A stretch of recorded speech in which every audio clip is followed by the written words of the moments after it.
Buenos días, clase. We are here for another lesson of our distance learning, and today I want to make sure that we understand the concepts of our AR verb conjugation. Now, I'm starting on our class website page because I want you to know where these are. These are also linked in our Google Classroom.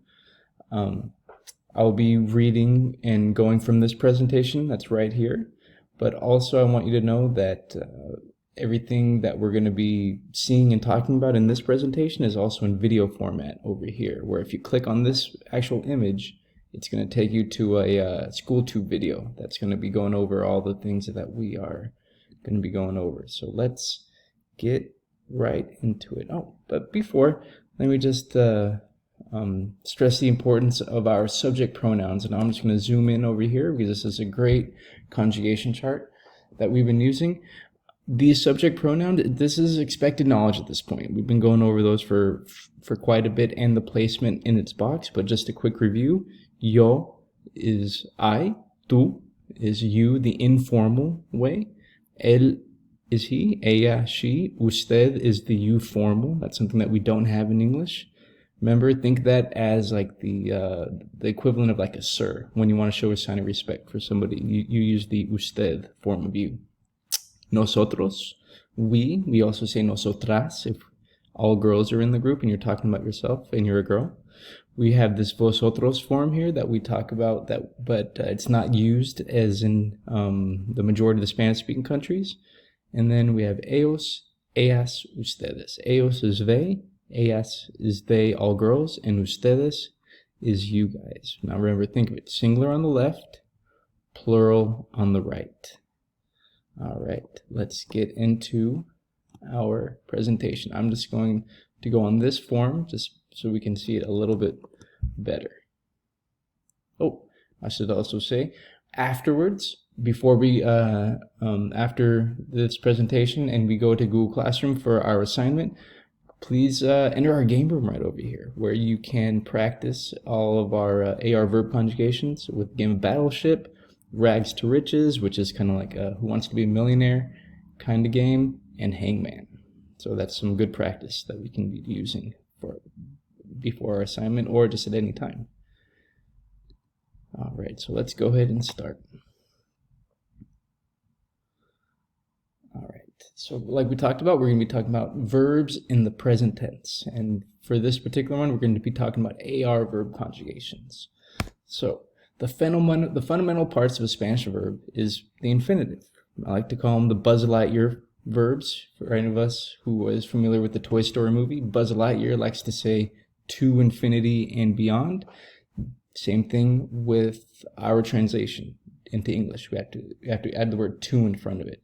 So for example, it's to speak, to work, to sing. And we're going to be going over those examples in just a second. But a nice rule of thumb, something that we can kind of always remember, a Spanish infinitive always ends in R. Always ends in R.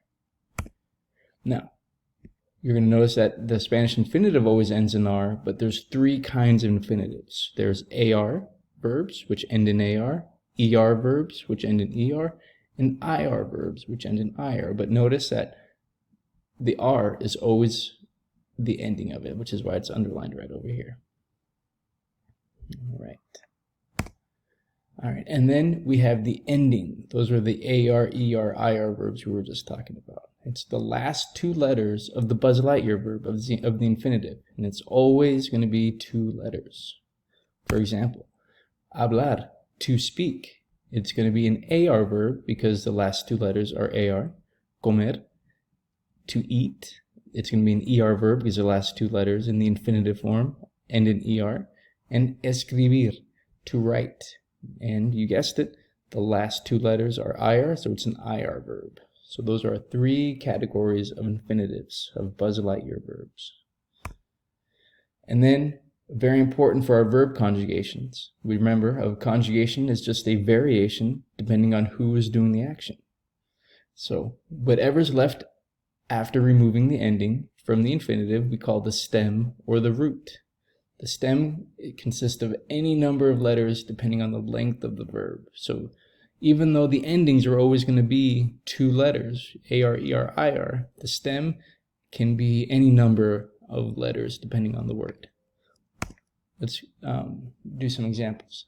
Now, I might have thought a little bit too much into this. You guys can tell me if this makes sense or not, but the infinitive, the whole verb, minus the ending with the strike through it. Notice that the endings right here all have a strike through, equals the stem, which is underlined right here. So hopefully it makes a little bit more sense with an explanation.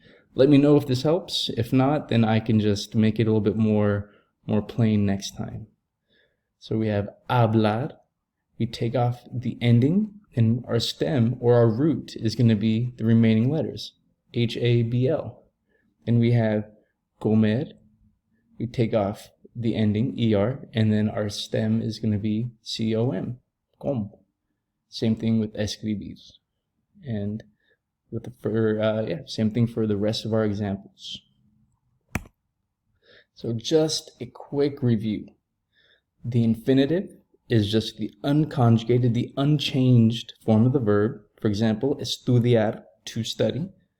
The ending is the last two letters of the infinitive. Since estudiar, the last two letters can be AR, so it's an AR verb. And then the stem, it's what's left after taking off the ending, which is E-S-T-U-D-I, estudi. Now, when we conjugate a verb, we always begin with the stem. We always begin with the stem. And this is just a page. I know there's a lot on there. I don't really like to put so many things on a slide, but this is just a reference page, just so we can kind of get an idea of how popular these AR verbs are. Hablar, to speak, ayudar, to help. Notice that they all begin with tu in front of it. Now, before we get to our endings, I want to direct us back to our class website. And here is one of our ending songs that we were going over. I know it's a little bit annoying, but it really, really does help. So we're just going to watch just a few, probably about half of it, because it repeats. And I'll zoom in.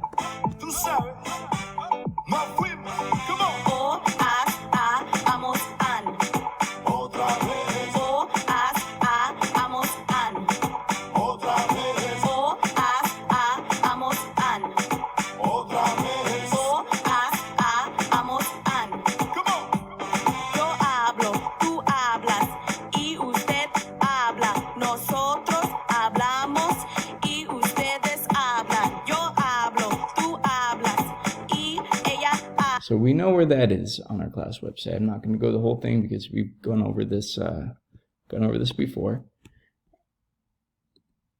And this brings us to our next slide to see this in action. So remember, our AR verb conjugations, just like in the song, o, as, a, amos, an.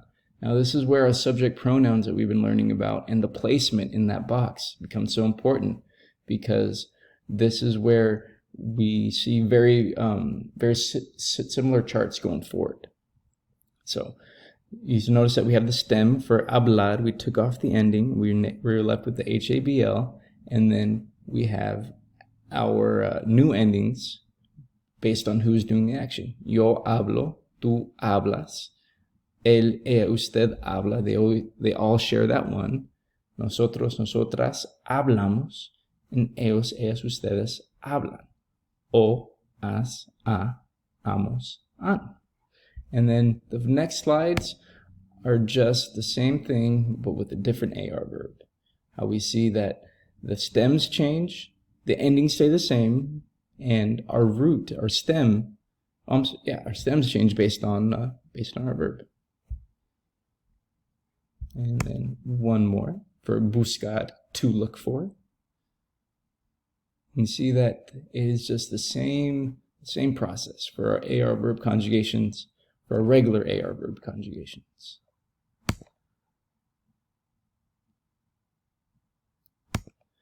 And then another hefty slide, but this is just kind of like a wrap. When do we use the present tense? So like in English, when we talk about present actions. Estudiamos español en la universidad. We study Spanish at the university. But unlike in English, it can also express an ongoing action. En este momento, in this moment, en este momento estudiamos en la biblioteca. Right now, we are studying in the library. And it can even express future actions. Esta noche estudiamos para el examen. Tonight, we will study for the exam. And I'm missing an accent mark here, but that is okay for now. Fin. All right. Again, guys, just a quick reminder. We have our game room here. Please utilize that to practice what we've been going over the last couple days in sessions. We have our video form right over here where you just click this picture right here. It'll take you to this video explaining what we just went over. We can pause, replay. You can also pause and replay this screencast as well. This presentation is available for you as well. And of course, if you have any questions, por favor, let me know, and we'll straighten out and clear up any sources of confusion. Please be on the lookout in Google Classroom for our next assignment regarding AR verb conjugations. Gracias y hasta luego.